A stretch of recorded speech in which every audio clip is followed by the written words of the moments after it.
What's up guys, it's Jason from RPM and today we're going to be installing our carbon intake on our Maverick R.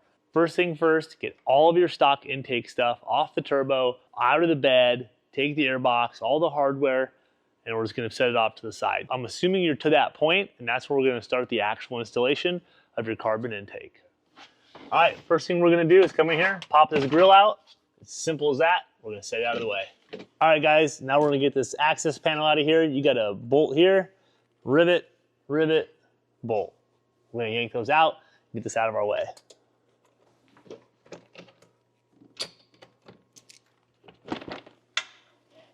All right, now you got access to this panel. I always like putting cardboard over top of our intercooler. That way you're not, damaging any fins, dropping a tool on it, and having to go back and straighten those. What we need to remove is this acoustic firewall. You've got two bolts here, a bolt here, a bolt here. All right, once you've got these 4 bolts, these 10s removed, you're gonna come back up here, take this Torx up here out of the front. All right, now if that's all gone, we can get this acoustic panel out of here. I'm gonna show you how to cut this. All right, guys, so now it's time to cut this hole. This is what you have. This is your stock intake. Going back to anyone who's running a silicone tube for their cold air intakes through this hole, this is what ours looks like. So you can kind of see the difference. Just goes to show just how much more air volume we're running. This is the shape of the silicone intakes when you force them through this factory hole. And that's what ours is gonna look like when we're done. So just a small amount of difference there. I think you kind of get the point of why our intake's more superior. All right, so you've got your jig. It's included in the kit. You either have a 5-inch hole saw or you purchase one from us off our website. This is an alignment pin. The factory piece here has that right there for the factory rubber hose. You're gonna drop this into there, and the way this is built is it can only go so far, and that holds the drill bit perfectly straight. It's thick enough that it keeps it straight going through, makes this process super easy. So you can kind of just press this in there. You're gonna take this drill bit, it's gonna self-align obviously, this hole with the centering portion of the drill bit, and it's gonna cut a perfect straight hole the whole way through.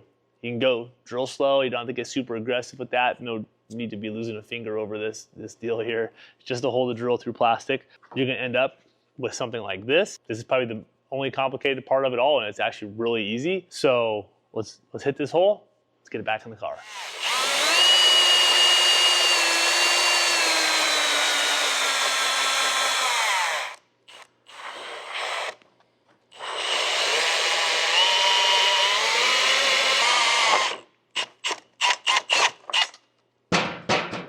All right, guys, you've got your hole cut, you made your mess. What I like to do is come with this with a little Brillo pad or maybe a sanding pad. You can even use a torch. Just kind of knock some of this debris down and ready to reinstall. But you can see it's a perfect cut. This alignment tool works really well. Just drill slow, be careful with it. Obviously you're using a sharp drill bit, so.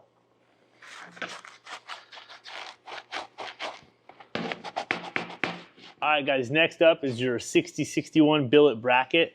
This can only be installed one way. It can't go any other way. So we got a lock and pin there. It drops in, makes everything super sturdy. Going back to it, this is a 6061 billet bracket. You're not gonna see any sheet metal stuff on our kit, so it's all high-end stuff. So we're gonna drop a Loctite on this Allen. We're gonna tighten it up, and we're gonna get this thing prepared to be installed. All right, guys, now we're gonna take one of these clamps, get them on this intake, and just get everything kind of hand tight. All right, guys, I like to use soap and water on anything. So we'll kind of get this area where we're going to put the silicone a little bit wet. We're going to take the intake, drop it through here, leave everything super loose. We're going to install the silicone like so. We're going to drop this intake down and through, super loose, everything. It's just going to be sitting up there for now, and then we'll start hand tightening everything. All right, we're going to drop the intake. We're going to come right behind the shock and just kind of drop straight down there. We'll start dropping this plastic loosely in place.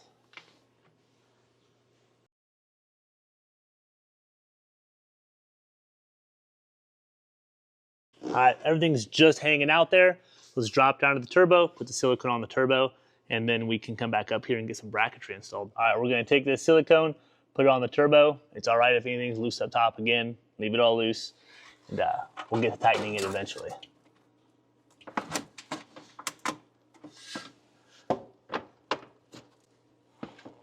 All right, silicone's on the turbo. Everything's loose up top. Time to go up top and tighten some brackets.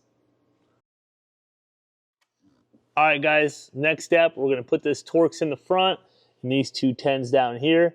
We're gonna hold off on these until the next step.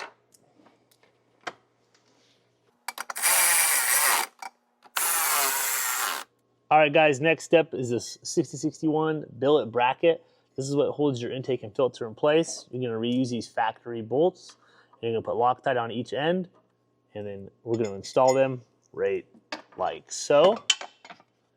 And that's it for now. Then we'll move on to installing the air filter.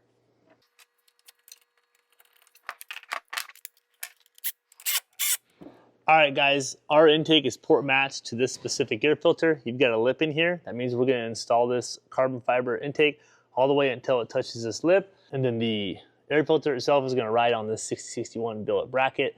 The clamp goes around the bracket, something like this.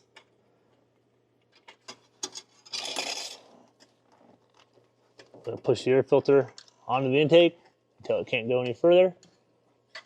Get this clamp up here. All right, guys, as you can see, there's a cutout in the billet bracket for the rubber portion of the intake. You're gonna make everything mate just like that. Everything is built for this. And we'll tighten the clamp from there.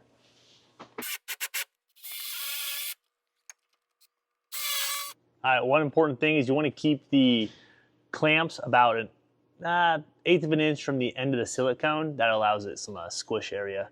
We're gonna come back through, hand tighten all these, make sure all the silicone is completely mated to the turbo. All right, guys, that's a wrap on your RPM Maverick R carbon cold air intake. You can now put the rest of the car back together, but your intake's installed and you're ready to rip. Enjoy that extra power we just added.